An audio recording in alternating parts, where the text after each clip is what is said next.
Compatriotas, buenas noches. Una vez más comparezco ante ustedes. Ustedes que simbolizan ese hombre común, ese ciudadano de pueblo, de a pie, ignorante en conocimientos, pero sabio en aspiraciones, pobre en lo material, pero de clase media en lo espiritual. Ustedes, y solo ustedes, son el sustento y la base de nuestro futuro triunfo. Seguramente muchos se pregunten por qué vuelvo. Vuelvo porque no quiero vivir el arrepentimiento moral de no haber vivido las entrañas y la ebriadez que provoca el ejercicio del poder. Porque es así, compatriotas. En política es más difícil desprenderse de una ambición personal que de un boomerang. Y el que agarró este chiste que lo disfrute con salud y se lo pase a algún indeciso que anda paspando moscas por ahí. Sé, compatriotas, lo sé, que hay algunas personas allí afuera, 4, 5 o 6, que están nerviosas, pero muy nerviosas, porque sienten que este viento renovador, esperanzador y de cambio les hace en la nuca. Y al no encontrar argumentos para confrontarme o enfrentarme, han caído en algo que yo pensaba desterrado de mi país, que es la patética, anacrónica y deplorable artimaña de la difamación, el insulto, la diatriba, el escarnio, la injuria, la puteadita, digamos. Y andan diciendo de mí, para desestimarme, mofarse, o intentando que yo monte en cólera cual pélida Aquiles. Andan diciendo de mí que soy un actor, que soy un cómico, que soy un payaso. Chocolate por la noticia, compatriota, que lo sepan. Estoy muy orgulloso de ser esto que soy, porque después de todo, prefiero que un país se ría de mí a que llore por mí.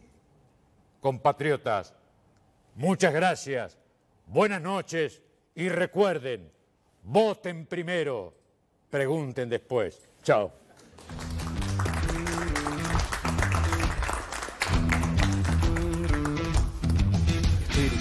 Estoy erizado. A sus pies. Señor Morris, ha sido muy amable por favor en presentar su candidatura en este espacio, que lo esperaba y que se ha regocijado por su primera participación en un acto público, ¿no? Aquí es su debut en esa precandidatura por el partido. Sí, bueno. Digamos, en público sí. En público sí. Público sí. Bueno, dejémosla por ahí. Dejémosla por ahí. Bueno, es Morris presidente por el partido al medio. El PAM. El PAM. El único que ubica realmente dónde está partido. Exactamente. Mientras que los demás partidos ocultan esa información y la siguen ocultando. Y es vital. La gente no sabe a qué altura están partidos los partidos. Es información clave. Estuvimos hablando de eso el otro día. Ahora, me permiten, bueno, tengo al panel de siempre, pero además a dos de los participantes de este panel que han circunstancialmente privilegiado este espacio. Hoy estamos en la despedida, en el último programa de este ciclo 2018, esperando un 2019 que será intenso. Entonces, despedirnos con humor nos parecía la forma más, digamos, apropiada a este tiempo, porque vean que hemos vivido ya algunos momentos complicados en este año y nos espera un año complicado también. Así que qué mejor que despedirnos con una sonrisa. Y el señor candidato a presidente Morris ha puesto lo suyo y lo pondrá también a lo largo de este programa. Si me permite una brevísima entrevista, señor candidato, porque... Pero por favor. Usted entiende que estamos, vio que se ha insistido mucho con esto del calentamiento global. Estamos todos como calientes globalmente, digamos. Sí. Realmente, lo de globalmente, bueno, tiene que ver mucho con el globo, ¿no? Sí, exacto. Y la globalización. Sí. ¿Qué es eso? Como un globo que se tiró para arriba y no sé para dónde carajo va, pero bueno. Pero realmente es un tema muy preocupante. Ajá. Es alarmante. Sí. La Tierra se recalienta. Sí, están los polos se derriten, el agujero de ozono. Y lo del agujero de ozono que se agranda, bueno, mucho tiene que ver la prensa, ¿no? ¿Por qué? Y le da pantalla al agujero de ozono, hablan del agujero y se agrandó. Sí. Se le llenó, digamos, de clorofluoriformo. Esto del calentamiento que tiene la pelusa de los... ¿Usted tiene una medida específica para la pelusa de los plátanos? ¿Ha pensado en esas eso? preguntas realmente Bueno, no. me motivan, ¿eh? No, me no, motivan. que me he preparado. Espero que se las encaje a los otros cuando vengan también. Pero yo les traigo para la pelusa. Déjenme pensar un poco, pero para la pelusa de los árboles. Ay, mire, ya lo voy a decir así nomás. Sí. Eso es un problema que tiene dos soluciones bien simples. A ver. Si nos ponemos a pensar, es bien simple. Hay dos soluciones que... No prometa lo que no va a poder cumplir. No, yo prometo lo que se me antoje. No prometo lo que se me antoje. No me diga que lo que tengo que prometer. Bueno, queda grabado. Porque soy un niño chico. Yo, mire que me parece más alto que usted. Bueno, voy a calentar.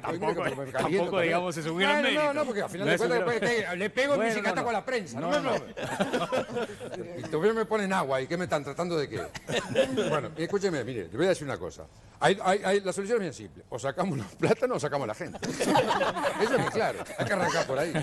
Y sin embargo, eso trae un problema peor todavía. ¿Qué solucionemos? Claro, porque si sacamos los plátanos o si sacamos la gente no va a ver más a los plátanos. Y no va a poder de qué quejarse. No va a poder sufrir. Y eso para el uruguayo es letal. No es sufrir, letal. no quejarse. Entonces lo que yo propongo, y ya lo tengo planificado, e incluso lo ato con la crisis del vidrio. ¿La crisis de qué? La crisis del vidrio. Veo que las industrias del vidrio están en Bueno, crisis. sí. ¿No? Bueno, no quiero hablar mucho del tema, pero están en crisis. Están en crisis. Entonces yo voy a promover la industria de las peceras de vidrio. A ver. Para encapsular. Ah, mire usted. O sea, tenemos los plátanos. O sea la que gente ahí puede ver los plátanos, pero los plátanos no pueden largar las pelusas. reactiva la industria del vidrio y la gente se va a poder quejar de las cagadas, digamos, que es el chocotroque ese, ¿viste? Pues ahí. Y además sería un atractivo turístico. También. Y la gente ve, a ver, esos locos que pusieron una pecera con el dentro del árbol. Bueno, un oyente me preguntaba, un televidente, ¿qué piensas? Vio que hay una idea de regular las razas peligrosas. ¿La raza peligrosa de qué? Bueno, le estoy preguntando, ¿usted qué raza peligrosa? Me gusta porque me va a hacer caer en algo que... ¿Usted qué raza peligrosa regularía? ¿Qué raza peligrosa? Sí. Bueno, vamos por el principio porque yo ya estoy un poco... necesito una lobotomía para tirar el partido, pero bueno. Yo no soy de... A ver, vamos a ver. Yo para mí las razas, yo no hago discriminación de razas. Si algo detesto, deploro y combato es la supremacía racial, ¿no? El tema este de las razas está vinculado fundamentalmente, y yo creo que va por ahí la cosa, es el tema canino, ¿no? Ajá. A esto de que hay razas, digamos, que no se tiene, bueno, con los de esto, lo que esto, lo que esto. Y yo creo que, como no soy discriminatorio, no quiero esta raza sí, esta raza no. Ajá. Yo lo que propongo, y aquí esto es interesantísimo, es crear una sinergia. Sí. ¿Viste lo que digo? Sí, mire, que le café ahí, ¿no? Muy bien, como la del final de su discurso. Una sinergia entre la Facultad de Veterinaria y la Facultad de Ingeniería a través de su departamento de robótica y generar una promo que sería por cada perro real que se le da a la Facultad de Veterinaria, la Facultad de Ingeniería te da un perro robot, un Robocam, digamos, sería, ¿no? Las ventajas serían múltiples. Claro, claro, con un par de botoncitos. Bueno, y también me están consultando por la declaración jurada. ¿Qué dirá la suya? Por ejemplo, ¿qué hará con los viáticos? ¿Qué viáticos? Los que obtenga, digamos, cuando se vaya de viaje. Si es presidente va a Yo viajar. voy a gastar, ¿qué voy a hacer? Sí, pero va a rendir. Voy a ser presidente, no pero va a rendir. Patarado ya soy ahora. A ver, voy a ser presidente, pero va a rendir cuentas. ¿Eh? Va a rendir cuentas, le va a decir al pueblo, mire, mayor de edad. Soy mayor de edad. Daniel, ¿de qué estamos hablando? ¿Que soy un nene para andar rendiendo cuentas? No. Soy presidente, son electores, no son mis padres. Ay, mamá patria, mirá lo que gasté. Por favor. No, si me dan viático, los gasto. Y así nomás. ¿Y por qué no? Bueno, no sé si... Si a usted le dan viático, ¿qué hace? Bueno, pero yo trabajo en una empresa privada. Pero yo trabajo en una empresa privada. Esconde la mano. No, trabajo en una empresa privada y mire que tengo que rendir cuentas. Vengo después. Pero mi declaración patrimonial... Pero además está todo avalado por la declaración patrimonial. Sí. ¿Qué indica hoy su declaración patrimonial? Y ¿Usted sabe que se tiene que retirar, digamos, con lo mismo que tiene? O en todo caso, en algunas situaciones hay presidentes que se han ido más pobres. Si es con lo mismo... Estamos fritos, digo, ¿no? Espero retirarme con algo más, por lo menos el cariño de la gente, ¿no? Bueno. No. A mí mi declaración es bien clarita, ¿no? Es bien clarita y bien auténtica y austera. A ver, dígame. Dice, pido gancho. O sea, cuando se bebe, dice, y no hay figura jurídica que me pueda negar eso. ¿Vos? Está muy bien. Pido gancho. Bueno, que tenga mucha suerte. De todos modos, vamos a contar con talento, su valiosísima participación a lo largo de este programa que tiene además a Gastón da Cruz. ¿Cómo anda, Gastón? Buenas tardes. Bueno, un placer realmente. Saludo a todo el panel aquí, a los invitados y a toda la teleaudiencia. Hombre del norte, ¿no? Realmente del norte, somos de Rivera. Exacto. Son vecinos ahí. Tú sos de Tranquera, yo no sabía que eras de Tranquera. Sí, nací en y ahora me enteré realmente que, claro, después de Tranquera te fuiste a Tacuarembó ahí con el propósito justamente de iniciar tu periplo periodístico. Sí. Y la verdad que realmente sorprendido por todas las ¿Lo va a propuestas. votar? Lo voy a votar, sí, lo voy a votar. Tengo confianza plena en sus postulados. Mirá, ya Es una persona que tiene futuro, es un estadista de primer nivel. lleva la mano a su bolsillo. Usted Y claro, bueno, ese es el problema, ¿no? Que lleva la mano en su bolsillo. Bueno, muchas gracias. Bueno, muy bien. Horacio Guerriero, OE, muchas gracias por tu presencia, que también es un privilegio para este último programa del ciclo 2018. Muchas gracias, OE. Buenas noches, Daniel. Muchas gracias a ustedes por la invitación. Es un gusto estar acá. ¿Cuántos años con los trazos esos magníficos? No, no se dice. Ah, perdón. 40. No, más, porque Sí. en realidad yo dibujo desde siempre, pero sí, a nivel profesional, 40 años. Bien, decíamos que Gastón es de Rivera, ¿tú de Flores? De Flores. Ajá. ¿Y allá, dónde trabajabas en Flores? Trabajaba en un banco. En un banco en Trinidad. Sí, después era la época que los bancos abrían y cerraban con una gran facilidad. Estuvo un año abierto el banco, me fui a Durazno, 4 años más y después volví a Trinidad. Y después logré un traslado a Montevideo, que fue lo más interesante. Claro, claro. ¿Tus primeros trazos con esta actividad fueron en el día? ¿O Fueron, antes? sí, antes del día, creo que un periodo muy breve. Yo llegué a Montevideo con una carpeta y empecé a mostrar trabajo por todos lados. Llegué al día, vieron los trabajos, pero me dijeron, bueno, vamos a pensarlo. Y en el interín, creo que dibujé en la revista Noticias, las primeras ediciones de Noticias. No las noticias de Mónica actual. No, eso es incomparable. Y creo que ahí Trabajamos publiqué unos juntos en dibujos. el día también. Ah, en el día también ¿Cómo trabajaron. no? Ahí está. Claro, Él dibujaba a Sufrido, que era un personaje del final de la dictadura. Sí. Y en la agencia Grey, que fuimos Sí, compañeros de trabajo. ¿Fuiste director creativo de Grey? No, trabajé como director de arte. De arte. No llegué a director Pero creativo. trabajábamos juntos. Pero, bueno, y entonces un día fui al día a preguntar, iba todas las semanas, ¿no? Golpear. ¿Y qué noticias hay? Por supuesto me decían ninguna.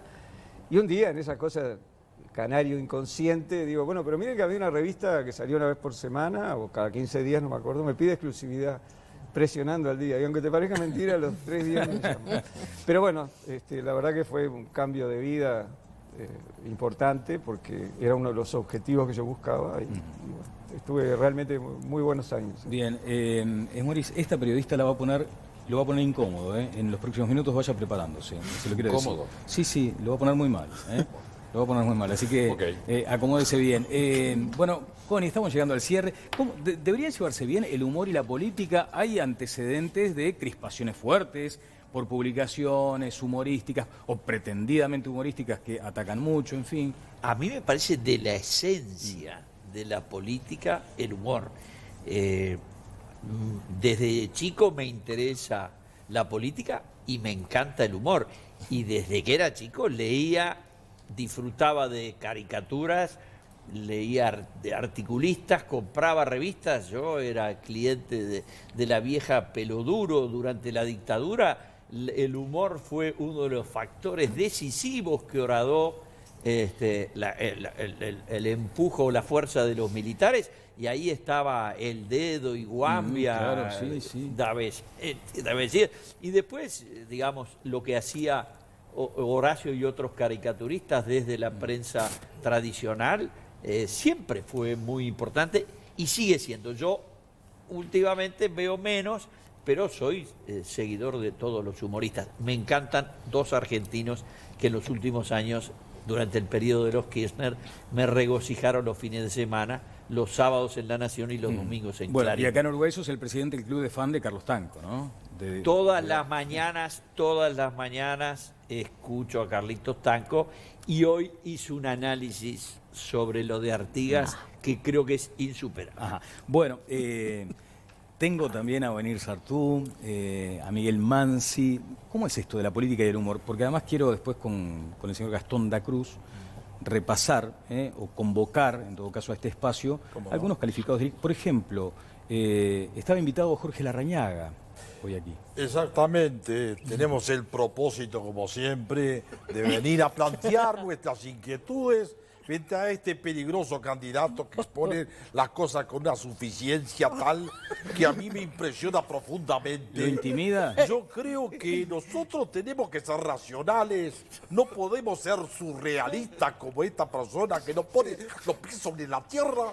Nosotros que hemos sido siempre gente de la tierra, de tierra adentro, y por lo tanto somos conscientes de las posibilidades potenciales que tiene este país, para no decir las cosas payasescas que viene diciendo. Ya está moviendo la aguja, ¿vio? Pero, ¿qué es lo que quiere hacer?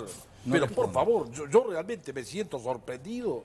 Pero nosotros estamos en condiciones de respaldar el futuro nuestro, actuando en una actitud siempre positiva, no por la positiva, que quede bien claro, porque ahí tenemos diferencia de enfoque, pero dispuestos a tropezar en los 400 finales con el caballo, el tordillo, no el caballito blanco, para poder realmente vencer en esa porfía. Muy bien. Bueno, ¿cómo se toman los dirigentes políticos de primera línea esto del humor aplicado a la política, a sus actividades? Muchas veces surge la burla y bueno, hay que tener espaldas, hay que tener el cuero duro. Lo que decía, por ejemplo, el intendente de Montevideo, uno de los precandidatos del Frente Amplio, Daniel Martínez. A ver. Característica personal, sin duda, la pelada. Aparte es algo que desde muy joven, ¿no? Yo a los 18 años se empezó a caer salado el pelo. Y fui al médico, ¿no? El amor del doctor Amor, que era amigo de mis padres. Y el doctor Amor me miró y me dijo, Daniel, tu viejo es pelado, jodete, vas a ser pelado toda la vida. Y me acostumbré, como que dice, a los 18 años asumí que iba a ser pelado. Y toda la vida me acompañó, empecé a ser el pelado ya en facultad, cuando me recibí con 24 años, ya dejé ir a facultad a los 24 años, y ya me decía el pelado, así que me causa gracia. Me encanta cuando me imitan y me embroman con el tema de la pelada, no pasa nada, es una parte intrínseca de mi vida, y así que bueno, vamos arriba. Bueno, aquí lo que decía el intendente precandidato del Frente Amplio, Daniel Martínez. Aquí está lo que mencionaba Conrado respecto a ese personaje tan distinguido, destacado, ¿no? Darwin Desbocati. El humor político es una narración lateral de acontecimientos públicos. El humor político es una narración lateral de acontecimientos públicos. ¿Sos de escuchar, de consumir humor en la política? Sí, doctor? sí. Yo como que veo como dos grandes vertientes del humor político. Una es la vertiente de la crítica, ¿verdad? Que es una señal de democracia, creo yo, la crítica humorística de los políticos, y los políticos que se ofenden es una actitud autoritaria, resentida y antidemocrática, para decirlo de alguna manera. Y lo otro no se puede desconocer, que es una herramienta política cuando es utilizada políticamente, y así como Connie decía el ejemplo de la salida de la dictadura, de lo importante que fue el dedo y Guambia, recuerdo también al corto Buscaglia con aquellas piezas humorísticas en la campaña del Frente Amplio que tuvieron un impacto en la opinión pública muy importante, ¿no? Así que creo que es una formidable herramienta que hay que estimular y permitir que se desarrolle totalmente de manera libre. Bueno, creo que tengo al ministro Bonomi tratando de explicar esta situación, este acontecimiento que sucedió en el departamento de Artigas. Lo escucho, señor Bonomi. Bueno, yo diría que fue una situación muy peculiar que nosotros la tenemos que tomar con pinza. Nosotros estamos siempre abiertos a todos los comentarios que puedan surgir, especialmente de esta actitud asumida por parte de este muchacho que nos quiso dar para tabaco. Pero me dijo que yo era un vendedor de humo. Le dije, fumar es perjudicial para la salud. Así que traer cajillas de cigarrillo de contrabando es un elemento negativo. Vamos a apoyar la industria nacional. En ese aspecto tenemos confianza plena en que podemos hacer cosas muy interesantes. Esto de generar espacios de trabajo son aspectos que nadie puede desdeñar y lo hemos hecho con mucha responsabilidad. La gente sabe exactamente cuáles son nuestras propuestas en el ámbito de la seguridad por el abigeato, por ejemplo, que es una de las aspectos que venimos diciendo, ¿verdad? Para que tengamos presente de que vamos a bajar sustantivamente el efecto del abigeato y también lo que configura naturalmente los robos de ganado que pueden estar perdidos, los ganados están perdidos, o sea, abigeato, ¿verdad? O sea, tenemos muchas cosas, porque el asunto de Casaballe, por ejemplo, sí. Casaballe fue un elemento que nos permitió a nosotros decir Casaballe o Casacerro, Casaballe o Casacerro, pero Casaballe nos dio la idea de que vamos a ir de a poco generando esa política de convivencia ciudadana. Tenemos al inspector leal Sí. Porque ya lo subimos a inspector. Soy sociólogo, ya le sacamos otro título, ¿verdad? Y él ya nos dijo, evidentemente, que el barrio Borro lo vamos a hacer borrón y cuenta nueva. Y tenemos confianza plena en lo que va a ser el futuro, porque tuvimos una encuesta, Castro, fíjese, en analizar cada uno de los puntos de vista. Tuvimos una encuesta en Casaballe luego del procedimiento realizado por la Republicana. ¿Usted puede saber cuál fue esa encuesta? No, no tengo idea. ¿Cuál fue el resultado? No, a ver, dígame. 4.001 personas. Sí. Una para desempatar. 4.001 personas. Sí. Del 100% de personas encuestadas, el 80% dijo que se sentía inseguro. El 20% restante no se animó a abrir la puerta. ¿Qué quiere que le diga? ¿Podrás hablar, Mónica? No, parece que no. Pero, bueno, a ti te ha tocado estar también consumiendo humor y además eligiendo muchas veces a quien hace humor desde tus páginas, desde tus trabajos, desde tus ámbitos. Sí. Yo pertenezco a una generación, que es la tuya también, Sí. que de alguna forma éramos adolescentes en la salida de la dictadura y nos formamos informándonos de política a través del humor. Porque eran tiempos, en los últimos años de la dictadura, donde las cosas se tenían que decir como de alguna forma, en forma elíptica, y se apelaba al humor. Pero además, para mí el sentido del humor es una medida de la inteligencia de las personas. Por lo tanto, no solo en la política, como decía Connie, sino que me parece que está en la esencia de la vida. El que es capaz de reírse de sí mismo o de otros es porque puede decodificar un montón de cosas que hacen que ya tenga una capacidad de razonamiento. Entonces, el que además genera humor con eso, me produce una gran admiración. Y en este sentido, con Horacio empezamos juntos la aventura de cuando pensamos en quién iba a ser la última página de Noticias Uruguay, que en Argentina la hace grandes humoristas, no es siempre el mismo, pero está Nick generalmente y otros grandes. Pensé que solo podía ser Horacio, que además hacía mucho tiempo que no estaba en los medios gráficos y era un desperdicio para el Uruguay que Horacio no estuviera. Y es una de las partes más divertidas de hacer noticias, es pelotear con Horacio, claro. ¿Qué es lo que vamos a hacer? Él dice que yo dibujo con las palabras, porque nos empezamos a dar manija, y ponele tal cosa, y ponele tal otra. Y me parece muy disfrutable, pero creo que también es por un tema generacional de nuestra historia, ¿no? De los que surgimos a la vida política del país como ciudadanos. A través del humor lo valoramos muy particularmente. Estamos transitando por algunas imágenes de estas pequeñas obras de arte de Horacio Esa es la Barriero. última, que es maravillosa. Esta es la última, sí, allí, bueno, a la pesca. Sanguinetti, vamos a escuchar, a ver si la producción tiene lo que decía el expresidente Julio María Sanguinetti sobre el humor y la política, pero Sanguinetti ha de ser, Horacio, de los más caricaturizados, los que tiene rasgos más fáciles de caricaturizar. Claro, desde joven, claro. Porque uno ahora visualiza a Sanguinetti así, pero yo me acuerdo de trabajar en el día, ir a trabajar los sábados de tarde y alguna vez encontrarme con Sanguinetti que iba a escribir a esa hora al día. Estamos hablando de la década del 80, ¿no? Sí, claro, sí. Yo creo que las cejas de Sanguinetti son es un ícono que lo ha transformado justamente en eso. Es difícil equivocarse. Después han aparecido otros cejudos, pero como Sanguinetti ninguno. Vamos a escuchar lo que decía el expresidente Sanguinetti sobre el humor y la política.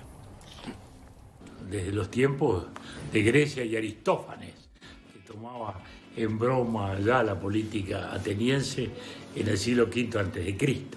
De modo que son convivientes y hay que asumirlo como tal. Así que a lo largo de la vida he tenido caricaturistas, bueno, soy bastante caricaturizable, empezando por las cejas, hasta humoristas que en términos generales no tengo nada para quejarme, al revés, me he divertido muchas veces con ellos, con las imitaciones muy especialmente. Recuerdo a D'Angelo, que una vez hizo una comida y en lugar de yo hacer el discurso lo hizo él. Lo hizo él porque ya me tenía tan calados los puntos que hacía el discurso mejor que yo. De modo que humor y política, como hace 25 siglos, siempre juntas. Notable, ¿está dispuesto Esmorís a un debate con el presidente Sanguinetti? Cuando quiera. ¿Sí? Sí, sí, sí. Pero con el método más confiable, que es el azar. Bolillero. El bolillero. Y las bolillas salgan así, sin papelitos, sin nada. Sin papel. Tiene preguntas, Viviana Ruggiero, para usted. Miguel Mansi, esto del humor y la política. Yo creo que no es un maridaje natural. Creo que la política es objeto de humor. Yo disfruto con el humor, me gusta reírme. Pero la política es una actividad muy seria, a veces dramática, que ciertamente da espacio y da lugar a episodios que se parecen más bien a la tragicomedia, ¿no? Ese tragicómico. O sea, hay dichos que vos decís, me estás tomando el pelo. Este está hablando en serio, está hablando en broma. Y es un alto dirigente político de cuyas palabras, de cuyos hechos, de cuyas decisiones depende la suerte de mucha gente. Entonces me parece que no es una pareja natural, pero sí me parece que la política es enormemente generosa para darle material a quienes son capaces de producir humor, porque están ahí concentradas todas las miserias y a veces todas las grandezas humanas. Pero hay que reservarse algunos límites cuando se habla de política, por ejemplo, desde el lugar del humor, o sea... No, para nada, para adelante, para adelante, porque son representantes ¿Venir sobre esto? Bueno, que son tiempos difíciles para el humor, ¿no? Como lo son para muchas cosas. El fenómeno de la corrección política está limitando el humor, como está limitando el pensamiento, la comunicación, en ocasiones la investigación científica, aunque parezca mentira, la creación artística, porque cuando uno cree que esas cosas, el arte, el humor, la ciencia, tienen que emitir ciertos contenidos ideológicos y no deben emitir otros, se pierde. Digo, compadezco y admiro a los humoristas que tienen que lidiar con este clima que se está estableciendo poco a poco, ¿no? Me parece que ojalá podamos superarlo y no caer en ponerle corset al humor y a otras formas de pensamiento. ¿Al presidente Vázquez le molesta la crítica? En primer lugar, la crítica es algo constructivo. La crítica yo creo que debe ser uno de los componentes fundamentales para poder tener una apertura. Es parte de la libertad de expresión. Y yo creo que soy abierto a ese tipo de consideraciones. Yo soy un poco sarcástico. Medio burlesco en algunas expresiones, pero son circunstancias. Hemos visto la capacidad y la idoneidad de los diferentes humoristas que han puesto sobre la mesa, sobre la silla, los diferentes elementos de juicio como para que la gente sepa disfrutar a pleno de todo lo que dice. Eso es importantísimo, es fundamental. Gracias a Dios y a María Auxiliadora, que la tengo en casa, podemos decir que el humor siempre está presente. Yo, por ser el último programa, voy a cometer una infidencia y voy a reconocer que soy fanática del precandidato desde hace muchos años, desde la época en que bajaba con colchones a la platea del Teatro de Verano con la antimurga BCG. Así que se me hace complicado, la verdad, hacerle preguntas, pero por allí le pido que me destaque alguna característica de sus contrincantes, ¿no? ¿A quién le tiene más temor? Bueno, eso parto con una corrección para los dos, porque yo no soy precandidato, yo soy candidato. Y por lo tanto no le temo a nadie, porque precisamente por el hecho de ser candidato y ya haber superado mi interna, que es la peor interna y que ningún otro se atreve a llevarla adelante, que es la interna con uno mismo. Y le puedo asegurar que en esa interna me he dicho de todo. Me saqué todos los trapitos al sol, llegué a despreciarme y hasta considerarme un forúnculo en la ingle de la mediocridad. Y sin embargo, y a pesar de eso, aquí estoy. He salido fortalecido de los enfrentamientos del pasado y estoy más preparado que nunca para la victoria. Amén. Muy bien. Así que no tengo ningún tipo de problema en enfrentarme con nadie. No le tengo temor a nadie. Hablábamos del carnaval, ¿no? Que también es otro ámbito donde la crítica y la sátira y el humor, bueno, es fundamental, ¿no? Es la base. A usted, en ese rol, ¿le pesa lo que decía Ovenir de la corrección política? En el último carnaval, por ejemplo, estuvo presente. En absoluto. Primero también como candidato, yo quisiera agregar un poco a esto, ¿no? Tomando un poco de mi amigo, Distinguido, amigo, Distinguido. amigazo, amigo, ¿cómo te llamás vos? Que, como dijo él, la política es muy seria, está bien, y precisamente porque es muy seria hay que tomársela un poco con humor. Me parece que la vida también es muy seria, y si no la tomamos con humor, vamos fritos. Entonces me parece que sí. En cuanto a los condicionamientos, si están, yo no me doy cuenta. Yo, por lo menos, digo y hago lo que pienso y bueno, y pagaré las consecuencias, tengo que pagarlas a lo que digo o pienso. Lo que sí yo entiendo que el humor no tiene límites, pero yo sí tengo mis límites. Los límites que me ponga yo ante determinadas circunstancias y punto. Y esos límites son, de acuerdo, no tienen la forma más así clara para que se vean, es la corrección. No la corrección política, Claro. sino la corrección de lo que escribo, lo leo, lo leo y lo leo. Y cuando es lo que tengo, no que me hace bien a mí, sino que le hace bien a un colectivo, o no estoy diciendo lo que a mí se me antoja, sino lo que yo pienso, creo que le puede servir a otras personas, ahí lo largo. Y si no, lo guardo. Pero yo la verdad, voy a decir más, en Carnaval, que usted hace referencia, la mayor crítica que le hacían a ese glorioso grupo que integrar, la crítica que le hacían era que no teníamos crítica. Me acuerdo. Claro. Pero porque no criticábamos qué, o no hacíamos qué cosas sobre los políticos. Nuestra crítica iba más por un lado. Y la crítica política no existe. Existe el humor, o el humor político. Existe el humor. Yo siempre pensé, si nosotros agarramos la Divina Comedia y leemos el infierno y vamos a los círculos, hagan un jueguito, lo pueden hacer, ahora que hay internet, esas cosas de internet, agarren los círculos del infierno, vayan a los titulares de los diarios y empiezan a recortar los titulares y los pueden encajar todos en los diferentes círculos. O sea que la Divina Comedia es una comedia y punto, nada más. Bueno, el humor siempre es político, dice Laura Falero, que además tiene sus columnas con Daniel Figares en Rompecabezas en El Espectador y que hace una crítica muchas veces también muy ácida al sistema político. Oye, te han llamado... Hay que decir también una cosa importante, y esto se nos inflama el pecho a los uruguayos de orgullo.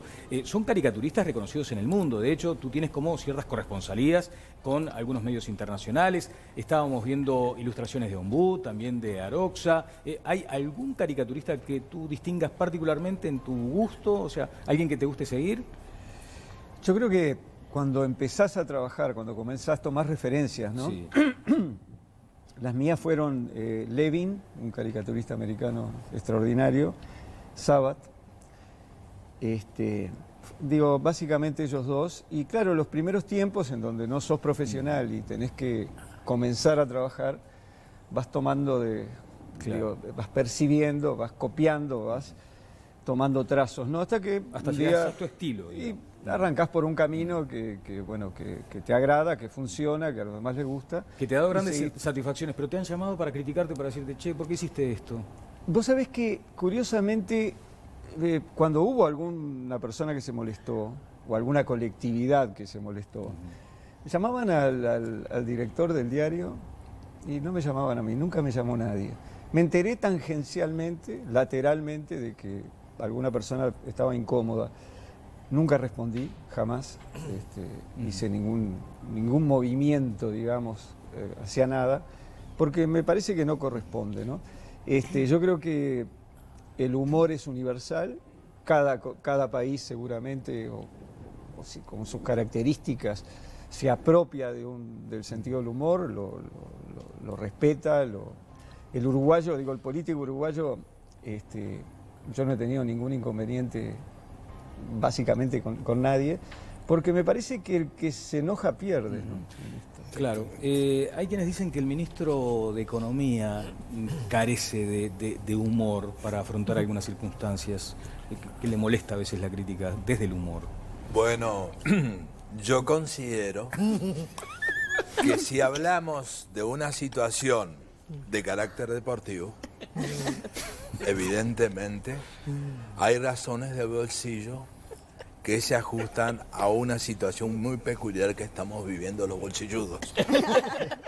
Si usted me habla en ese sentido, yo le puedo asegurar que me saca de las casillas. No, por favor, no es la intención. No pretendo ser agresivo, ni irónico, ni sarcástico, pero trato de mantener el equilibrio. Absolutamente lo digo con gran convicción cuando de economía se trata, porque es una ciencia que articula todas aquellas actitudes humanas tendientes a administrar recursos para la producción de bienes y servicios que son escasos a los efectos de descifrar necesidades infinitas. ¿Salvé el examen? Es importante. Por favor, mire. Nosotros, equilibrio fiscal, política monetaria, política cambiaria, y es parte de los fundamentos. Cuánta solidez de conceptos. Jimena Savari, buenas noches, ¿qué tal? ¿Cómo te va? Buenas noches, Daniel. Muy bien, con un poco de calambre de cara de reírnos tanto estos artistas maravillosos en este final de ciclo 2018. Y hoy, como todos los martes y jueves del año, queremos acercarnos a ustedes, nuestra audiencia que han estado siempre al firme en Twitter, comentando con el hashtag Opino en TLB y nuestra cuenta @todalasvoces4. Para hoy tenemos planteadas algunas preguntas que ustedes han estado respondiendo y compartiremos con todos nuestros televidentes. Les preguntábamos qué les pareció la temporada 2018 de Todas las Voces, y hay distintas voces de nuestro público. Por aquí Casal nos decía: un poco tarde de más en horario, debería ir a las 22 y tener más tiempo en pantalla. Unos minutos más de aire porque muchas veces se nota que quedan a medio abordar los temas.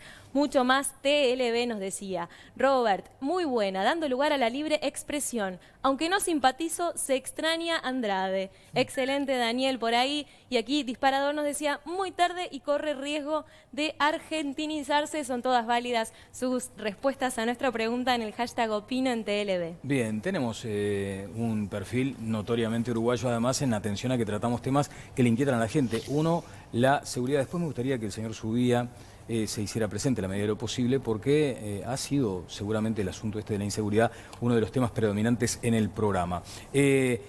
¿Saben qué? Estaba pensando, por ejemplo, en lo que resulta a veces de las tensiones que genera el humor. Estaba leyendo, por ejemplo, donde no hay sentido del humor, hay dogma. ¿Qué sucede cuando el humor, hoy creo que se mencionaba por acá, es utilizado como un arma arrojadiza contra el otro, contra el adversario? Atacar, pero con ese humor medio rastrero. Creo que usted, Mansi, decía algo así, ¿no? ¿Qué haces, por ejemplo, Horacio, para definir una caricatura que vaya en esa línea? Decir, bueno, esto es humor, es auténtico, puede molestar, puede fastidiar, pero no tiene la pretensión de dañar, de lastimar. Y bueno, yo creo que si el caricaturista, el humorista, el ilustrador no trabaja con un real sentido de libertad, es inviable su trabajo. Y se nota eso. Yo creo que, digo, uno trata de no ser condescendiente con nadie. Yo no lo soy en la vida, pero tampoco se me ocurriría alivianar un concepto cuando el concepto amerita ser transmitido con fuerza, ¿no? Y ahí es donde, bueno, aparecen también los perfiles y el humor de los distintos. Vamos a hablar de los políticos y quizás hablar de los momentos políticos y de los partidos, en qué momento están. De repente estás haciendo un programa, a mí que trabajé muchos años en Código, claro, sobre el final de la temporada, digamos, de las otras elecciones. El último programa habían sido invitados Larrañaga y la calle sí, Padre, ¿no? Sí. Y fue un programa infernal. Digo, realmente. Estabas dibujando en vivo y advertías toda aquella tensión. Bueno, claro, porque también parte del mecanismo, al menos de la propuesta que yo hice cuando empezamos a trabajar en eso, era tener la libertad de que durante el programa y en función de lo que se pudiera decir, yo pudiera estar agregando e incorporando elementos nuevos, que así fue afortunadamente en algunos programas, porque eso le daba un poco más de vida también al trabajo. Pero por eso digo, de repente los ganadores, entre comillas, si les toca estar, seguramente ya unos días previos y quizás con elecciones que están como anticipadas, el humor es diferente. Y cuento esto porque lo viví, y el humor no era el mejor, y es anecdótico, ¿no? Porque podía haber estado en otro momento y con otro partido, pero fue así. Entonces yo creo que hay circunstancias, ¿no? Y que muchas veces incide el estado anímico. del político también. Y Bien. de la situación y de las encuestas, ¿no? Porque hablemos de eso también. Sí, sí, es verdad. El estado anímico. ¿Habrá que tener mucho humor el año próximo cuando, Sí, digo, sí. desde filas oficialistas, por ejemplo? Sí, yo creo que hay que tener mucho humor siempre. Estaba recordando unos comentarios que leí cuando se derribaron las Torres Gemelas por el atentado de Bin Laden en el 2001. Uno de los elementos más característicos que hubo en Nueva York las semanas siguientes es que nadie públicamente hacía chistes en ningún programa. Hasta que, creo que 3 o 4 semanas después, en un programa de actualidad, alguien hizo un chiste y fue como un alivio colectivo para todos, ¿no? Creo que esto me vino a la mente también por esto que dice de que cuando no hay humor hay dogma, ¿no? Yo no he visto páginas más aburridas en cuanto a humor, por ejemplo, que la de los diarios oficiales de Cuba, de Granma, que es imposible reírse con eso porque es un humor oficial. Yo creo que hay que promover, como dije hoy, la más amplia sátira política. Creo que eso es una herramienta además contra la estupidización de las redes sociales, ¿no? Prefiero el humor a las mentiras de las redes, muchas veces creo que son mucho más educativos, por lo tanto. ¿Consumiste años ese humor? Sí, no, me hacía acordar porque en Cuba a fines de los 70, enseguida, unos poquitos años enseguida, en los medios cubanos no se podía hacer chistes sobre todo lo políticamente correcto. Ellos se adelantaron 40 años a esto. No se podía hacer chistes sobre ninguna discapacidad, chistes raciales, por supuesto que sobre disidencia, solo para hablar de gusanos. Bueno, entonces los humoristas estaban muy limitados. El humor de los medios era un embole. Pero yo tenía un amigo que era dirigente de la Unión de Juventudes Comunistas y él tenía que ir a hacer guardias, porque allá los de la UJC hacían guardias de noche por si el imperialismo atacaba. Estoy hablando de fines de los 80, pero igual estaban ahí. Y él me contaba los mejores chistes sobre Fidel, que se reían de Fidel, los hacían en las guardias de la UJC, ¿no? Entonces, el sentido del humor popular no se pierde nunca, ¿no? Eso para mí fue una gran lección. Conrado. John Kenneth Galbraith, que fue un gran embajador del presidente Kennedy y un gran profesor de economía, era un canadiense muy famoso en la década del 60 y el 70, hizo un viaje a Yugoslavia y a Hungría. Y cuando volvió dije, el sistema no anda, y esto era a fines de los 60, pero he escuchado los mejores chistes sobre el marxismo y el comunismo. Y dice, y además frases tan ingeniosas. Me explicó un profesor de la Universidad de Budapest que la gran diferencia entre el socialismo y el capitalismo era que en el capitalismo se daba la explotación del hombre por el hombre, mientras que en el socialismo era exactamente al revés. Ajá. Me voy con Jimena. ¿Qué pensará su vida de esto, no? El doctor Subía. O si usted me habla sobre la situación planteada en torno a lo que es la seguridad, ya empezamos mal. Venía hoy de tarde justamente para estos lugares y resulta que me entero que le roban media docena de bizcochos a una persona. Realmente es algo inadmisible. Yo creo que hoy día tenemos que tener premisas fundamentales para no ser laxos con la inseguridad. El victimario es una cosa y la víctima es otra. Hay que saber separar exactamente los tantos, porque si no, en definitiva, vamos a seguir con esta tesitura de que el victimario tiene toda la razón y la víctima simplemente es un elemento que queda a un costado. Tenemos que tener como premisa fundamental es actuar en consecuencia.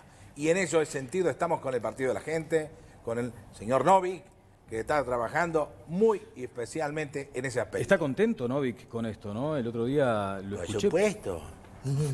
Tenemos que tener presente de que estamos trabajando con el concepto de solucionar el problema de la seguridad con Gustavo en el ámbito de la tolerancia cero, no tolerancia 1 ni tolerancia 2, tolerancia 0, y generar un ambiente como para que la gente tenga hábito de trabajo. Fíjese, yo a los 2 años vendía sonajeros en las puertas de Pereira Rosell. A los 4 años ya llevaba los camioncitos al mercado. Después levantaba absolutamente todos los cajones a los 12 años. Me disloqué un hombro. Y abrí la cancha, el juego de la cancha. ¿Para qué? Para que la gente que trabaja tenga la idea de que las cosas, con el mérito y con el esfuerzo que todos los uruguayos tienen, todos los buenos uruguayos pueden conseguir cosas interesantes. Exactamente, estamos totalmente de acuerdo en ese aspecto. No hay que dejar ningún resquicio jurídico de forma tal de que la defensa utilice ese resquicio jurídico para llevar a una situación en donde la víctima y el victimario tengan diferencias. Muchas gracias, Novik Subía. Vamos con Jimena, que tenemos más tweets de la gente. Y además, claro, este es un programa que pretende justamente distendernos. El año que viene será complicado, pero tenemos una especie de recopilación que hizo la producción sobre otros momentos, no de humor precisamente del programa. Vendrá en minutos. A ver, Jimena. Sí, vemos cuál es la próxima pregunta que les hacíamos en Twitter para este cierre 2018 de Todas las Voces. ¿Qué valoración hace de los temas tratados este año en el programa? Alejandro decía: valoro enormemente todos los temas tocados. Lo que pediría es un seguimiento más profundo de cada uno de ellos y hacernos saber qué fin tuvieron. Los sigo siempre, incondicional, sin importar el horario. Luis Giordano, fiel seguidor del programa, nos dice: excelente la elección de temas tratados y muy buena elección de panelistas e invitados que crearon un debate en orden y no un circo mediático como su contraparte en La Vecina Orilla. Lo que me hubiese gustado es que el programa conservara su horario original, eso sí. Y por aquí Antonio nos decía: de 10, 8. Bien, notable, Jimena, muchas gracias. Vamos a ir a una pausa. Luego de ella, el remate de este último programa de Todas las Voces, ciclo 2018. Y ese remate será precisamente hablando de cuestiones de humor. Van a estar presentes, tengo entendido, según me lo anuncia la producción, el presidente argentino Mauricio Macri, con este enorme problema que le genera los disturbios el otro día con el Clásico, la organización del G20. Estará también el expresidente José Mujica y el precandidato del Partido Nacional, Luis Lacalle Pou. Eso luego de la pausa. Ahora, algunos de los momentos más intensos del programa. Eso tenemos que fortalecer la educación y los valores para que la ciudadanía nos pare el carro a los que manejamos mal la plata. La gente uruguaya, el ciudadano normal, que hoy nos exige y se enoja, por suerte, va a terminar como en otros lados diciendo: no importa, roban pero hacen. Yo creo que la Story 1 es una cosa, la Story 2 es otra cosa. Yo creo que es una figura con la que prácticamente todos los uruguayos deberían estar agradecidos. Y todo el frente respeta y detesta simultáneamente a Danilo Astori, como algún humorista lo señala regularmente. Es una buena calificación. Y lo otro es la estigmatización, señor. Yo he estado toda la vida escuchando que los comunistas los mejores sean los que están muertos.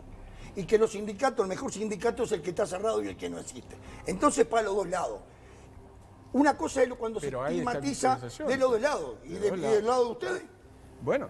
Nos corrían a palo por todos lados. El único sindicato... El único que corría más rápido era el que se salvaba, pero la quedaban todos. Sí, entonces, a ver, hay de los dos lados, hay de los dos lados. Entonces, usted flecha para un lado, yo le pongo la balanza para otro lado. Yo creo, ¿y usted cree que las víctimas eran ustedes? Por eso digo, las víctimas eran ustedes. ¿Usted cree que es ustedes? Mire, usted tendría que empezar... No, yo no tengo que empezar por ningún lado. Tendría que empezar por analizar las declaraciones de los propios representantes del Partido Comunista. Yo puedo empezar por donde a mí me parezca. Conocen que tenían un aparato armado. Yo voy a empezar por donde a mí me parezca, donde usted quiere que yo empiece. Vamos a ordenar la discusión. Yo voy a empezar por donde a mí me parezca. Ordenar las ideas y para que la gente comprenda. Entonces que no me haga alusiones personales, porque si no le voy a responder. Responda todo lo que usted quiera, yo también tengo derecho a responder. Estoy hablando con el Che más sanguinario fue cuando ya había ganado, no estaba en guerra. Es el ícono mundial de la rebeldía a lo largo y ancho del planeta, sin lugar a dudas. Uno de los caminos es la reducción de la jornada, en un sentido amplio, no sin esquema. No me parece mal trabajar 8 horas. Es la tercera parte de un día. Que evidentemente hay carencias del gobierno, todas las podemos ver, hay que asumirlas como tales, pero vamos a no tener todo de negro. Creo que hay muchas cosas también que son positivas, que se tapan, pero son positivas. 1 de marzo del 2020, vamos a pasar raya. ¿Con qué vamos a recordar este gobierno? ¿Cuál es el hito de este gobierno? La cárcel no solucionó nada. La gente cree que porque tenemos más presos estamos más seguros, y es todo lo contrario. Y a mí la primera pregunta que me hago cuando escucho hablar a Macri es A ver, ¿qué dice Macri? Hay un background de desconfianza, de relajo, digamos. En la Argentina hay una cosa que nadie puede superar. Siempre se superan en materia de corrupción. Un gobierno logra que Menem parezca un niño de pecho al lado de lo que es este nivel de corrupción. ¿Cuánto tiempo hace que está en Uruguay, Mayra? 2 meses. 2 meses. ¿Cuál es su profesión? Yo soy magíster en educación y abogado en mi país. ¿Con quién llegó a Uruguay? Con mi compañero, con mi novio y mi colega, somos abogados los dos. Los dos abogados. Sí. Bien, hace 2 meses usted está cumpliendo aquí tareas en el servicio de limpieza del canal. Es difícil que ustedes puedan remontarse a la realidad que les voy a explicar, pero lo que vivimos en el país es catastrófico, es desastroso. Nosotros hemos perdido las condiciones elementales de vida civilizada.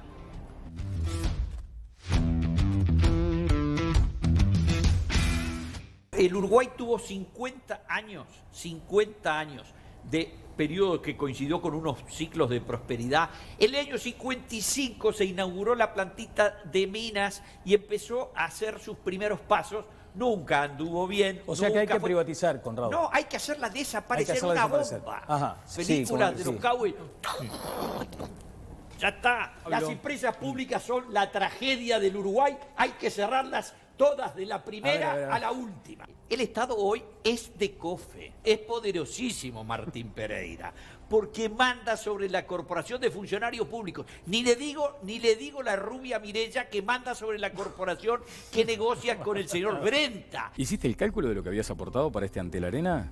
No, es que yo ya no hago más cálculos. La dejamos ahí.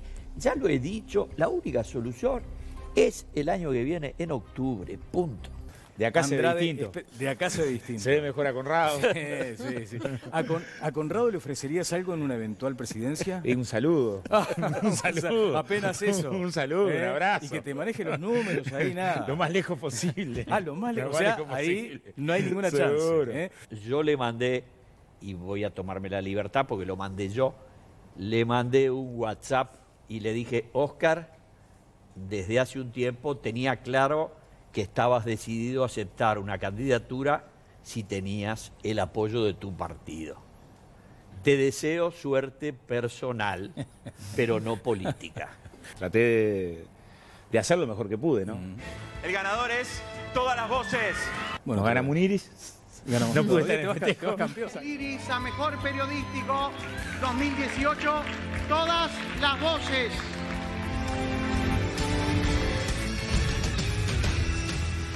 Bueno, qué lindo año, cuando uno lo repasa así con estos fragmentitos, ¿no, Miguel? Me estaba acordando, haciendo memoria también, no solamente del programa que tuve el gusto de... Soy suplente titular de este programa, es muy importante. Algo así. Me estaba acordando, hablando del humor y la política, lo que vos dijiste de las campañas de Buscaglia, fantástica aquella campaña de las paradojas que tuvo un impacto brutal. Nosotros cuando en un momento tuvimos un semanario con Ope Pasqué y Buranucci llamado Sobre Todo, y dibujaba en él las tapas Álvaro Amengual.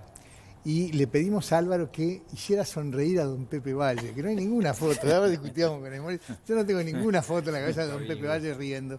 Entonces le hicimos sacar el sobre todo, y con el sobre todo al hombro, con la corbata baja y una sonrisa de oreja a oreja, nos saludaba a don Pepe desde las tapas. Qué maravilla esa anécdota. Gastón, ¿qué tenés que hacer? ¿Consumir todo el tiempo participaciones de los... Claro. Y además permanentemente estar en condiciones de reflejar toda la situación que actualmente se plantea, ¿no? ¿Ensayás, por ejemplo? Sí, yo tengo naturalidad ya para poder incorporar los personajes.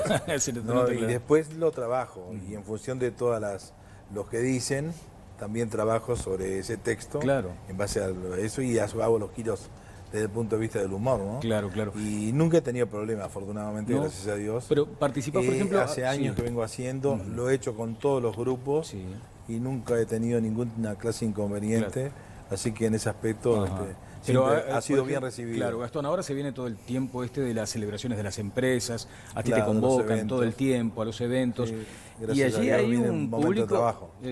celular, el gráfico. Lógico. Pero allí hay un público variopinto, no hay nadie que se te acerque y dice, che, pero mira que te fuiste un poquito... No, en absoluto, no he tenido problema en ese sentido. Qué bueno. En ese sentido siempre he sido bien recibido y naturalmente la gente ha reconocido el trabajo porque a uno le reconforta realmente. Claro, desde ¿no? ya, desde ya. En definitiva, a ver es lo que uno hace con gran cariño. Por supuesto. Bueno, está a punto de llegar algo que dijo el expresidente Mujica, pero a ver cómo se toma Jorge Larrañaga, el humor en la política. Por supuesto que tengo una enorme capacidad de reírme de mí mismo. Me encantan las imitaciones que se hacen en distintos programas periodísticos sobre mi persona. En realidad, yo creo que lo que más le resalta para poder llevar adelante ese tipo de imitaciones es mi voz, mi forma de hablar, seguramente los defectos que tengo cuando me comunico. No tengo ningún tipo de problemas cuando empiezan con las imitaciones vinculadas a no plantear nada, vinculadas a que subo o no subo las escaleras del directorio, con respecto a esto y a lo otro, en esa forma particular de concebir lo que es mi voz y mis expresiones. Pero tiene bien claros los flancos que ha dejado el doctor Larrañaga. Con todo, ¿no? Sí, claro. Y has estado en lugares donde están, además, sí, claro, los candidatos en este caso, ¿no? En ese sentido hay una actitud. Realmente viene y me saluda. Claro. En una oportunidad me acuerdo, escuchaba, estaba el doctor Valle, ¿no? Sí. Escuchaba las carcajadas. Carcajadas impresionantes, ¿no? Entonces yo me empezaba a reír, porque estaba actuando y sentía ¡guau! Claro. Es de los que me... Bueno, que salen todos... Y vino hacia mí y me dice, mire mi amigo, lo felicito, lo suyo es muy bueno, apetitoso, yo. Te salen todos bien, ese es el punto, ¿no? Es muy difícil encontrar uno con que... Claro, lo que pasa es que primero está el reírse por la imitación, si la gente siempre tiende a reírse de la imitación. Y después también está lo que vos le vayas adosando. Yo soy muy surrealista, al igual que Jorge, en cuanto a las apreciaciones de los políticos, o de repente, o de los contadores, Astori, por ejemplo, puedo hacerlo con el economista Pablo Javier. Y ahí está Bengochea, ¿no? Bueno, la política fiscal tiene esas características. Si se sobrepasa, evidentemente, los gastos, las consecuencias son directas, contador. Usted lo sabe muy bien. Sí, los números no mienten, pero los mentirosos hacen números. Tratemos de hacer las cosas bien. Siempre es el fundamento de la acción. Tenés que... uno va manejando toda la temática. Porque además tenés que ver la gestualidad, los pequeños detalles de cada uno, pero estar informado de los temas de actualidad, porque si no, no tiene sentido. Los temas de actualidad para poder llevar adelante. A ver, ¿qué dice Mieres? ¿Qué dice Mieres de esto del humor y la política? Bueno, el humor yo creo que es un componente esencial de la vida. O sea, la vida no tendría la misma fuerza, las mismas ganas, la misma vitalidad sin el componente del humor. El humor también implica saber reírse de uno mismo. Y por supuesto, el humor político ha sido un componente central en toda la historia de nuestro país, en las distintas variantes, en las distintas vertientes. El humor escrito, el humor de las caricaturas, el humor de los programas audiovisuales, de radio, de televisión, lo que de alguna manera las imitaciones. Y la verdad a mí me encanta. No voy a negar que alguna vez me caliento, cierto, cuando hay alguna referencia, pero es mi primera reacción a veces, muy pocas veces, porque en general lo disfruto, incluso cuando me toca ser víctima, entre comillas, del humor. De hecho, acá tengo varias caricaturas de Ogue sobre mi persona que las he encuadrado y las tengo en mi despacho, porque me parece que la vida hay que vivirla con humor y además por la vía del humor muchas veces se pueden decir muchas más cosas que de manera seria es más difícil decirlas y de alguna forma los maestros del humor en Uruguay por suerte nunca nos han faltado y que tengan larga vida y cada vez más espacio. Muy bien, me quiero poner apenas un poquitito serio para hablar con Jorge, no tanto con el precandidato. Pero, Ogue, ¿te piden, por ejemplo, la caricatura que se la envíes, digamos, en un formato digital para hacerle el marquito? ¿Te piden mucho eso? Bueno, algunos políticos intentaron, y logré venderle a alguien también, sí, algún dibujo, pero sí, esa cosa de que, che, hace muchos años, ¿no? No me mandás. Que tuve, sí, y digo, bueno, pero vamos a ponerle un precio a esto. Ah, bueno, muchas gracias. Pero tengo una anécdota que no sé si hay tiempo, pero claro, que es interesante, que un día por ahí pasaron recién un dibujo un poco emblemático de un determinado momento político, que es un Lacalle Gato, que yo inventé una vez y que, bueno, que me dio la chance de seguir trabajando el gato durante toda la campaña, creo que del año de 89, me parece. Años después, Lacalle padre tiene un gran humor. Y entonces un día yo estaba afuera y recibo una llamada telefónica. Oye, sí, ¿quién habla? ¿Cómo quién habla? Luis Alberto, Lacalle. Ah, doctor. No, ¿qué doctor? Ni doctor, dice. Yo nunca había hablado con él. Che, dice, ese dibujo me gusta. ¿Y cómo es este tema? Dice, ¿esto se regala o se compra?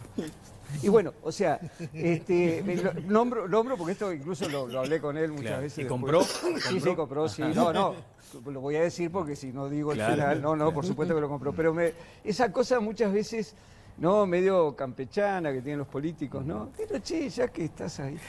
Lo tengo colgado en casa. Sí, claro. Lo tenés colgado y está muy bien. Lo valora mucho, ¿no? Lacalle, lo valora. Por supuesto.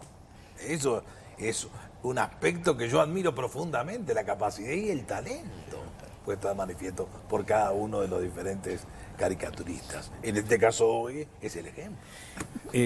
Jorge, hablábamos acá de la corrección política. ¿Los ha embretado a los humoristas, a quienes hacen del humor un arte y que lo desarrollan además con esa capacidad enorme? Pero digo, ¿se han visto envueltos en esos condicionamientos de decir, ay, esto no puedo hablar de esto, y menos en esta reunión? Yo la verdad no sé, yo no lo siento. No lo siento porque yo creo que toda mi vida he hecho y sigo haciendo lo mismo y nunca me he planteado... O sea, vos vas para adelante. Seguro, pero yo, no sé, reviso o hago las cosas. Yo siempre, no sé, en un momento me puse a pensar y dije, qué raro, yo todo lo que he hecho, sin proponérmelo, pero es como autorizado para todo público. Es decir, lo pueden ver los niños y lo he hecho hasta un espectáculo de sexo para niños. Se llama Sexo, Chocolate y BCG. Y sin embargo, fue apto para todo público. Entonces yo creo que los condicionamientos pasan, o está, digamos, este tema, o por el tema de diversidad, de género, las mujeres, etcétera, etcétera, etcétera. Y yo como nunca separé, nunca a la hora de hacer las cosas, para mí somos seres humanos, o humanes, no sé lo que quieran ponerle ahora. Pero entonces en la bolsa estamos todos. Porque no hay colectivo que sean todos iguales dentro del colectivo. O sea que la diversidad está dentro de la diversidad. Y a mí me gusta esa diversidad, en la que todos somos distintos. Entonces cuando hablo de tal cosa, incluyo a todo. No hago un humor negro, un humor amarillo, un humor judío, un humor iraní, un humor gay, un humor hetero, yo qué sé, no sé. Y no pienso tampoco en eso, porque nunca la he sentido esa diferencia, quizás por la actividad de uno, que siempre ha sido el trabajar, es decir, codo con la gente que tenés, ni cuotas, ni esto, ni aquello, ni lo otro. Y por contraste, ¿adviertes en tus colegas del humor que muchas veces no dan en la tecla por condicionarse mucho? ¿Te fastidia, te molesta cuando vos ves? ¿Te das cuenta, viste, cuando van hasta ahí y no más? No, yo la verdad que si existe no me he dado cuenta, no me di cuenta, pero para mí es lo que se dice, ¿no? La libertad no se habla, se ejerce, y bueno, y cada uno tendrá su concepto de libertad. ¿Y en el mundo de la murga no has sentido, por ejemplo, que también se han condicionado por temas ideológicos, políticos? Bueno, lo que pasa es que también, digamos, a veces hay caricaturas, en todo, ¿viste? Hay cosas buenas y cosas malas. Hay caricaturas que trascienden el hecho de ser caricaturas, son obras de arte, son expresiones plásticas. Y hay algunas encima que son editoriales. Editoriales a veces existenciales y a veces editoriales políticos, a veces filosóficos y a veces sociales. Si tenemos acá un exponente más que avesado en eso, ¿no? Y hay otras caricaturas que no te mueven un pelo, pero ya simplemente que son grotescas. Y yo creo que las caricaturas, por lo menos las que yo consumo, se pueden reír mucho, precisamente los que son caricaturizados, porque hay un respeto. No solamente hay un respeto, sino que hay una ternura. Para mí el humor, si no es tierno, las cosas que no tengan ternura no tienen sentido para mí. Entonces también depende quién las hace, quién las dice, en qué contexto. Y ahí me parece que interviene todo. El carnaval de repente fue un reducto donde quizás los estereotipos, no, porque no está así, adentro hay, no, sino que es el discurso. Una cosa es que vos participen mucha gente y otra cosa es el discurso. Claro. Ovenir, humor en una sociedad que está un poco malhumorada. Está malhumorada. Yo creo que el secreto, digo, no lo inventé yo, ¿no? Pero me parece que una cosa clave en el humor es que siempre desafía o pone en juego algún valor, algo que para alguien tiene algo de sagrado, ¿no? Es decir, aunque sea la propia imagen, cuando haces una caricatura, de alguna manera te estás burlando o estás incitando a la risa con algo que es para la persona es muy importante, que es su imagen. Puede tomarlo bien o mal, en general lo toma bien, estamos acostumbrados a la caricatura. Pero ahora se ha desarrollado mucho esta idea de que la propia sensibilidad es la medida de todas las cosas. Entonces, si yo me siento ofendido o herido o afectado por tal cosa, no sé, eso no se puede decir porque a mí me afecta. Daniel Martínez recién decía, yo soy pelado y no me molesta que se burlen de eso. Digo, creo que deberíamos trabajar hacia esa actitud, hacia comprender que muchas veces en el chiste, en el humor, en la burla, estamos desafiando un valor, estamos poniendo en juego la solidez de ese valor, y hay que permitir que eso se pueda hacer. De alguna manera, muchas veces es la forma de corroborar afectivamente que ese valor sigue vigente, porque puedo reírme de él. Cuando un valor no puede ser sometido a algún tipo de broma es porque hay cierta debilidad en ese principio o valor, ¿no? Gracias, Ovenir. Me gustaría si la producción puede... Hoy le dijimos a Horacio que, bueno, le confirmamos los datos de la hora del programa, a qué hora tenía que estar, en fin, y le dijimos, bueno, y una caricatura... ¿En cuánto tiempo hiciste la de Bonomi reculando? Porque es extraordinaria. Sí, a ver si la tengo ahí en imagen. Lo que es extraordinario es el recule de Bonomi. Bueno, porque lo vi, o sea que vi esa imagen y hoy por hoy no, pero digo, siempre pasa, ¿no? A nivel periodístico cuando un político contesta y dice, bueno, pero sacaron de contexto la situación, ¿no? Entonces Bonomi dijo algo así, pero cuando vi la imagen, lo que yo vi fue eso. Entonces, no, el dibujo justamente quería mandarlo temprano porque tenía otras cosas para hacer y yo qué sé, media hora. Pero quizás el tiempo de realización es relativo. Yo diría que vamos a no contarlo. Lo que me parece acá que puede llegar a tener más valor es el tiempo para pensar, porque ejecutar después es un tema de oficio. Y lo hice 2 veces, lo hice una vez, no me gustó y lo volví a hacer. Y no quedé conforme con el dibujo porque por ahí podía haber tenido otra...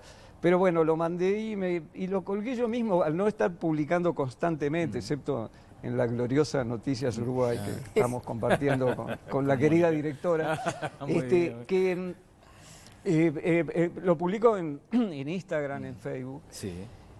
Claro, son todos amigos los que lo ven. Entonces obtengo una cantidad de me gustas y comentarios. Pero no, realmente es increíble cómo esos medios, al menos para las personas que no estamos publicando a diario, funciona y funciona muy bien, porque da la posibilidad de, por ejemplo, esto es un tema que, esto es ya, ¿no? O sea, si no salía hoy el dibujo, no tenía sentido. Quizás mañana ya no tenía mucho sentido. Voy con Jimena, hay comentarios que quiero... ¿Le firmás ya la renovación del contrato? Obviamente, porque... Sí, tenemos más tweets de nuestros televidentes que han estado respondiendo nuestras preguntas en Twitter. Nosotros ahora les preguntábamos si recordaban algún momento especial de este ciclo de Todas las Voces. Y los que nos respondían es lo siguiente. Antonio dijo, La Venezolana. Ese programa fue magistral, refiriéndose a Mayra, que la vimos hace un ratito en imagen. Patricio, lo mismo. Dijo, cuando pusieron a la chica venezolana, no entiendo cómo no quedó como parte del panel. Y Nicolás Martínez decía, comparto. Lo de la señora venezolana fue de los mejores programas. Les tapó la boca a varios con vivencias y realidades. Sí, Conrado. Mayra no trabaja más para la compañía de limpieza pero me mandó un cariñosísimo saludo antes de ayer, contándome que está trabajando en un call center, y yo le dije, creo que el público de Todas las Voces quiere verte como abogada y como como experta en educación. Pero la verdad es que comparto el criterio de nuestros espectadores en el sentido de que fue una impresión extraordinaria, periodísticamente hablando. Bien, voy a apelar ya en el cierre a... Es siempre importante escuchar a los presidentes, ¿no? Por ejemplo, Macri con este asunto del G20 es una situación complicada, que además viene de este lío enorme de Boca River, ¿no? Por supuesto, tenemos que tener presente que todo ha venido a pedir de Boca. Bueno, sí. Especialmente con este último problema. Además de la estabilidad. El dólar se aflojó. No hay más corrida con Peñales. Nosotros tenemos que tener presente que esto es fundamental. Nos permite a nosotros tener confianza en el futuro. Saber de que la Argentina puede desfilar por la pasarela. Lo mismo que la uruguaya, la paraguaya, la brasileña. Es decir, tenemos que tener la certeza plena de que por encima de acontecimientos puntuales, el país tiene mucho para resolver. Eso es importante, eso es trascendente. Tenemos que darle oportunidad de trabajo a la gente y no irnos por la tangente, ¿verdad? Es lo más importante que tenemos que tener presente. Y ahora se va a venir la final de Boca River, que seguramente va a jugar en el Centenario. Tengo mucha confianza en Bonomi, por las cámaras. Bueno, esa identificación. Suerte, ese voto de confianza. Bueno, le agradezco realmente la gentileza que usted tiene en ese sentido. La verdad que usted con la macroeconomía anda complicado, ¿verdad? Bueno, y Mujica también, ¿no? Ha sido siempre una referencia en estos programas. Las luces me encandilan. Pero no es moco de pavo lo que estamos viviendo en esta suerte de fiesta que naturalmente separa a la gente. Hay que abogar por la unidad, Castro. Yo me recuerdo aquellos tiempos donde yo fui a la China y estaba con el primer ministro chino y en el concepto de la unidad me preguntó cuál es la diferencia entre la China y el gaucho. Y yo le dije, ustedes tienen la China, nosotros tenemos el gaucho. Y me dijo, ¿cómo es el gaucho? Y le traje un cuadro de Juan Manuel Blanes, con el gaucho recostado al palenque, echado en el piso, apoyado en el mostrador de la pulpería. Y cuando vio eso el chino con los ojos como el 2 de oro, qué gente que labura. Muchas gracias, Gastón. Gracias, Zoe. Muchas gracias, Jorge, también a ti. Miguel, por venir. Ha sido un privilegio. A los panelistas. Viviana, muchas gracias también por este año. Muchas gracias. Un placer para mí formar parte de este equipo. Leo Brioso también. Encantadísimo, encantadísimo. Mónica, muchas No gracias. puedo hablar de la risa. Con Connie nos van a contratar ahora en otro programa que es para reírnos, ¿viste? Eso lo ponen risa de fondo. Claro. Pero, Gracias, por Connie, supuesto. Gracias, Daniel, gracias. Y gracias sobre todo a nuestra queridísima audiencia, muy fiel por otra parte, y que ha muchas veces asumido el desafío de quedarse un ratito más en el día para esperar a Todas las Voces, que volverá en un año que será intenso, para un nuevo ciclo aquí en la pantalla de Montecarlo Televisión. Bueno, que disfrutemos de este espacio que nos separa, ojalá con descanso para todos, y nos reencontramos con las energías renovadas. Que pasen todos muy bien.